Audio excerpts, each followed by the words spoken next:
Hello friend, नमस्कार। स्वागत है आपका इस वीडियो पे। आज के इस वीडियो पे इंटरनेट का टॉपिक कवर करने वाले हैं। इंटरनेट का टॉपिक बहुत बड़ा टॉपिक नहीं है, बहुत ही छोटा टॉपिक है और बहुत ही इजी है, तो आपके लिए बहुत डिफिकल्ट नहीं होने वाला। आप डेली एक्सेस भी कर रहे हो, डेली यूज़ कर रहे हो इसमें, तो सब चीज़ें आप जान रहे हो पहले से ही। बस कुछ चीज़ें, नई चीज़ें जानने की ज़रूरत है जो आपके एग्जाम पॉइंट ऑफ व्यू से बहुत ही इंपॉर्टेंट है। बट छोटा तो है टॉपिक, बट एग्जाम के लिए बहुत ही इंपॉर्टेंट है। 2016 का भी जब पेपर हुआ था उसमें 2 से 3 क्वेश्चन आए हुए थे। तो आप इस टॉपिक को अच्छे से पढ़ के जाइए। बहुत कुछ है नहीं पढ़ने को, बट ध्यान दे के पढ़ना एक बार। अब चलिए स्टार्ट करते हैं। First, what is internet. तो इंटरनेट क्या होता है? Internet is nothing but just interconnection of network. Means बहुत सारे नेटवर्क को इंटरकनेक्ट आप कर दीजिए तो वो क्या बन गया? आपका इंटरनेट। इंटरनेट का आपका परिभाषा क्लियर होगी। एक क्वेश्चन भी पहले पूछा गया था कि what is called network of network. तो नेटवर्क ऑफ नेटवर्क हम किसे कहते हैं? इंटरनेट को कहते हैं। अब सेकंड इज़ इंट्रानेट। इंट्रानेट क्या होता है? एक प्राइवेट ऑर्गेनाइजेशंस या फिर कोई भी ऑर्गेनाइजेशन छोटी यूज करती है, जिसमें वो खुद के डाटा सर्कुलेट करते हैं या फिर उसका एक्सेस सिर्फ उसके अंदर ही, आपकी जो भी बाउंड्री के अंदर ही आप उसको यूज कर सकते हैं। इसका एक्सेस सभी लोगों के लिए नहीं होता है। जैसे अगर आप फैक्ट्री या फिर किसी भी कंपनी में काम किए होंगे तो देखे होंगे उनका जो इंटरनेट होता है उसमें आप लिमिटेड चीज़ें एक्सेस कर सकते हैं, बट उस इंटरनेट का यूज कोई बाहर वाला नहीं कर सकता है। ये आपको क्लियर होगी। फिर आते हैं एक्स्ट्रा नेट में। तो एक्स्ट्रा नेट भी क्या होता है? प्राइवेट नेटवर्क ही है, बट इसमें एक्सेस अलाउ करते हैं पार्टनर्स को, वेंडर्स को और सप्लायर्स को। तो ये 3 चीज़ें आपको क्लियर हो गई। Internet means private network organisations में मेनली यूज होता है, जिसमें वो लिमिटेड एक्सेस रखते हैं। एम्प्लॉय को भी इंटरनेट का एक्सेस न देके इंटरनेट का एक्सेस देते हैं, जिसमें बहुत सारी चीज़ें ओपन ही नहीं होती। First thing. और सेकंड क्या होता है कि आपको बहुत सारी एक्सक्लूसिव चीज़ें भी आप उससे एक्सेस कर सकते हो। बहुत सारे फोल्डर क्या रहते हैं, शेयर में रहते हैं, तो आप उसको भी एक्सेस कर सकते हो। जैसे ड्राइंग्स उसको उन्होंने शेयर में डाल दी या फिर कोई भी डॉक्यूमेंट है शेयर में डाल दिया, तो वो सब चीज़ें इंटरनेट में एक्सेस कर सकते हो। अब सेकंड आता है component of internet. Means internet को एक्सेस करने के लिए क्या क्या चाहिए? सबसे फर्स्ट क्या चाहिए? आपके पास सिस्टम होना चाहिए। आइदर इट इज़ कंप्यूटर आपके पास हो या फिर आपके पास मोबाइल हो। फिर सेकंड, ब्राउजर। ब्राउजर हम लोगों ने पढ़ा था इसके पहले। ब्राउजर ब्राउजर कौन सा सॉफ्टवेयर है? 2 टाइप के सॉफ्टवेयर हम लोगों ने पढ़े थे। One is system software, second is application software. तो ब्राउजर क्या यूज करता है? ब्राउजर का हम यूज करते हैं www को एक्सेस करने के लिए। एक्सेस करने के लिए हम ब्राउजर का यूज करते हैं। तो क्या स्पेसिफिक पर्पज़ के लिए यूज हो रहा है? तो कौन सा सॉफ्टवेयर हो गया? एप्लीकेशन सॉफ्टवेयर हो गया। यहाँ पे आपका रिवीजन भी हो गया है। तो ब्राउजर क्या होता है? ब्राउजर www को एक्सेस करने के लिए क्रोम, सफारी, ये एग्जाम्पल हो गया आपके ब्राउजर के। अब ब्राउजर हो गया, आपके पास सिस्टम हो गया। अब क्या चाहिए? Communication medium. भाई आप एक्सेस, डाटा ट्रांसफ़र कैसे करेंगे? क्या पढ़ा था आप लोगों ने उस समय? गाइडेड, अनगाइडेड, याद करिए। नेटवर्क वाले सेक्शन में पढ़ा था शायद आप लोगों ने। तो उसमें आपके पास मॉडेम होना चाहिए, सिम होना चाहिए। तो सिम का फुल फॉर्म ध्यान रखना, सब्सक्राइबर आइडेंटिटी या फिर आइडेंटिफिकेशन मॉड्यूल। और फिर एक चाहिए service provider, internet service provider. जैसे इंटरनेट सर्विस प्रोवाइडर कौन सा हो गया? जियो हो गया, एयरटेल हो गया। ये क्या है? Service provider. इतनी चीज़ है, आपके मोबाइल में इतनी चीज़ें हैं, तभी आप क्या है? एक्सेस कर पा रहे हो इंटरनेट को। या फिर वीडियो भी अब आप देख रहे हो, तो इतनी सारी चीज़ें होने के बाद ही एक भी चीज़ इसमें नहीं होगी तो आप एक्सेस नहीं कर पाओ। आपके पास सिस्टम होना चाहिए, आपके पास ब्राउजर होना चाहिए, कम्युनिकेशन मीडियम, आपके पास सिम है। इसके बाद सर्विस प्रोवाइडर। सर्विस प्रोवाइडर की सिम में आपके पास एयरटेल या फिर जियो या फिर वोडाफोन आइडिया या फिर बीएसएनएल। अब आते हैं वेब पेज में। तो वेब पेज क्या होता है? वेब पेज ऐसा डॉक्यूमेंट या फिर रिसोर्स ऑफ इंफॉर्मेशन होता है जो कि सुटेबल होता है www means world wide web के लिए। उससे हम एक्सेस कर सकते हैं, access through web browser. Means web page क्या होता है कि ऐसे डॉक्यूमेंट या ऐसे रिसोर्सेस होते हैं जिसको हम www के थ्रू एक्सेस कर सकते हैं, जो कि सुटेबल होते हैं वर्ल्ड वाइड वेब के लिए। और आप इसको एक्सेस कर सकते हैं वेब ब्राउज़र के थ्रू। जो ये चीज़ें आप देखते हो, किसी की वेबसाइट देखते हो, उसमें जो वेब पेजेस देखते हैं वो आप, जिससे आपको वेब ब्राउज़र के थ्रू डिस्प्ले हो सके। वेब पेज क्लियर हो गया। तो 2 चीज़ें इसमें आपको ध्यान रखना है। HTML, hyper text markup language, and second is XHTML, extensible hyper text markup language. HTML का फुल फॉर्म पूछा भी गया था 2016 वाले पेपर में, अभी जो दिसंबर में हुआ था। अब आते हैं, जो हर वेब पेज होता है ना, कोई भी वेब पेज होगा ना, उसका एक URL रहता है, यूनिक एड्रेस रहता है, जिसको क्या बोलते हैं? URL बोलते हैं। URL का full form uniform resource locator. ठीक। अब आ गए होम पेज। होम पेज के पहले वेबसाइट में जाइए। तो वेबसाइट क्या होता है? Collection of similar web pages को हम क्या कहते हैं? वेबसाइट कहते हैं। जैसे आप एग्जांपल लीजिए, IRCTC की जो वेबसाइट है उसमें क्या क्या चीज़ें आपको जानकारी मिलती हैं?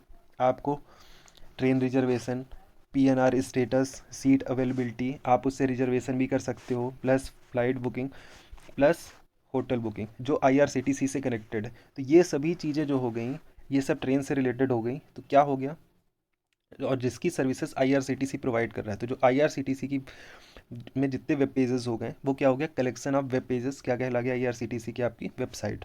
समझ गए होंगे आप। अब आते हैं होम पेज में।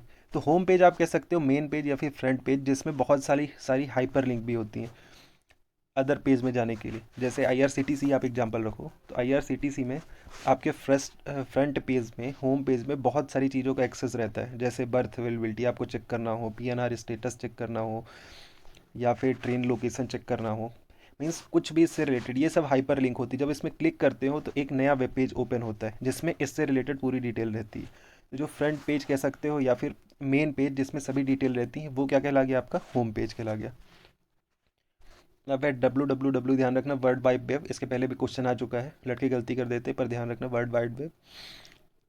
अब है इसकी इन्वेंटर कौन है, टिम बर्नर्स-ली और रॉबर्ट कैलियो, ये ध्यान रखिएगा। अब आते हैं डोमेन नेम में। तो डोमेन नेम में पूछता है डॉट कॉम किससे रिलेटेड है या फिर डॉट MIL किससे रिलेटेड है। ये क्वेश्चन SSC में भी पहले आ चुके हैं। तो डॉट कॉम किससे रिलेटेड है, कमर्शियल। ORG हम यूज करते हैं ऑर्गेनाइजेशन के लिए। डॉट MIL यूज होता है मिलिट्री के लिए, मेनली US डिफेंस यूज़ करता है। Dot GOV means government. Dot net network, EDU education, is dot AC dot in academic.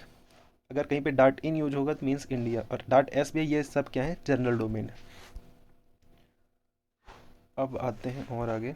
अब आते हैं प्रोटोकॉल। प्रोटोकॉल बहुत इंपॉर्टेंट है। अगर आप इंटरनेट में सबसे इंपॉर्टेंट है तो प्रोटोकॉल, इससे क्वेश्चन बहुत बनते हैं। तो प्रोटोकॉल क्या होते हैं, set of rules used in network for data communication, means set of rules हैं, सिंपल प्रोटोकॉल आप कह सकते हो। तो HTTP क्या है, hyper text transfer protocol, mainly web page के एक्सेस में यूज होता है। जब आप गूगल में सर्च करते हो या फिर वेब ब्राउज़र में आप सर्च करते हो, तो सबसे ऊपर जो टास्क बार रहती है उसमें आप देखना, उसमें HTTP डॉट / करके कुछ रहता है पूरा एड्रेस। वहाँ पे क्या है, वो आपका प्रोटोकॉल है, हाइपर टेक्स्ट ट्रांसफ़र प्रोटोकॉल, जिसमें वेब पेज एक्सेस में यूज होता है। SMTP, simple mail transfer protocol, mainly send mail को सेंड करने में यूज होता है। POP, post office protocol, mail receive करने में यूज होता है। FTP, ये होता है फाइल ट्रांसफ़र प्रोटोकॉल, फाइल नहीं है, ये है फाइल ट्रांसफ़र प्रोटोकॉल, ये फाइल अपलोड या फिर डाउनलोड में यूज होता है। और होता है telnet, tele communication network, remote login अगर आपको करना है उसमें यूज होता है। अब आते हैं नेक्स्ट पार्ट में। अगर आपको ईमेल में कौन कौन से प्रोटोकॉल यूज होते हैं, ईमेल में 3 प्रोटोकॉल यूज होते हैं। ये क्वेश्चन भी आपके 2016 में आया हुआ है। ईमेल में कौन कौन से प्रोटोकॉल यूज होते हैं, SMTP, simple mail transfer protocol, POP, post office protocol, IMAP4, internet message access protocol, POP3 अभी लेटेस्ट वर्जन ये यूज हो रहा है, और IMAP4 लेटेस्ट अभी ये यूज हो रहा है। ये 3 प्रोटोकॉल ध्यान रखना। इससे 2 क्वेश्चन आए हुए थे आपके 4-4 नंबर के 2016 एग्जाम में। ईमेल अलग से भी कवर किया जाएगा, बट ये अभी आप ध्यान रखिएगा। अब है WIMAX का full form, world wide interoperability for microwave access, ये याद रखिएगा। Internet works on packet switching, ये एक क्वेश्चन आया हुआ था पहले कभी। और सोनेट का फुल फॉर्म क्या होता है, सिंक्रोनस ऑप्टिकल नेटवर्क। तो ये था आपका इंटरनेट में, बहुत बड़ी चीज़ नहीं है। 2 चीज़ें और इसमें कवर होंगी आपकी। First is web browser. तो वेब ब्राउज़र क्या कहलाता है, वेब ब्राउज़र यूज होता है आपको www एक्सेस करने के लिए। इसके बिना वेब ब्राउज़र के आप www एक्सेस नहीं कर सकते। ये बहुत इंपॉर्टेंट पार्ट है आपके इंटरनेट का। इसके पहले वाले वीडियो में नेटवर्क में शायद कवर किया जा चुका है। और second is search engine. Search engine किस में यूज होता है, सर्च इंजन यूज होता है आपका सिमिलर वेबसाइट या फिर किसी भी चीज़ को सर्च करने के लिए। जब आप सर्च करते हो तो सिमिलर चीज़ें शो करता है। जैसे आपका क्या हो गया सर्च इंजन, गूगल, ठीक ना। और वही आप अगर वेब ब्राउज़र कहोगे तो वेब ब्राउज़र क्या है आपका, क्रोम। ये 2 चीज़ें आपको ये क्लियर हो गई होंगी। ये तो पहले ही क्लियर थी, नेटवर्क में भी क्लियर किया हुआ था। और बाकी इंटरनेट में कुछ है खास नहीं इतना। आपको ध्यान क्या रखना है, ये web page, home page, website, ये तो पता ही है। DNS ये याद रखना, डोमेन नेम सिस्टम। डोमेन में कभी कभी बहुत बार .com और .org पूछा जा चुका है पहले भी। और प्रोटोकॉल ध्यान रखना। और प्रोटोकॉल को फुल फॉर्म मेनली, और ईमेल में कौन कौन से प्रोटोकॉल यूज होते हैं, ये क्वेश्चन भी पूछा जा सकता है कि वेब पेज एक्सेस करने के लिए कौन सा प्रोटोकॉल यूज होता है, HTTP, ठीक ना। तो ये चीज़ आप ध्यान रखिएगा। और बाकी कुछ तो है नहीं, बाकी आप तो डेली 2 GB यूज ही कर रहे हो, तो आपको पता होगा, अच्छे से क्लियर होंगी चीज़ें कि कैसा क्या है। तो ये था पूरा आपका इंटरनेट बहुत बड़ा टॉपिक नहीं है, बहुत छोटा टॉपिक है। और कुछ क्वेश्चन आएगा तो आप अपने से ही कर सकते हो, जनरल अगर क्वेश्चन आएगा, और इसमें ज़्यादा कुछ है नहीं। तो आई होप कि आपको वीडियो में बहुत सारी इन्फॉर्मेशन मिली होगी जो आपके एग्ज़ाम के लिए बहुत ही इंपॉर्टेंट होगी। तो अगर हमारा आपको कंटेंट अच्छा लगा हो तो must hit the like button and subscribe to our YouTube channel and also share with your friends. Thank you for watching.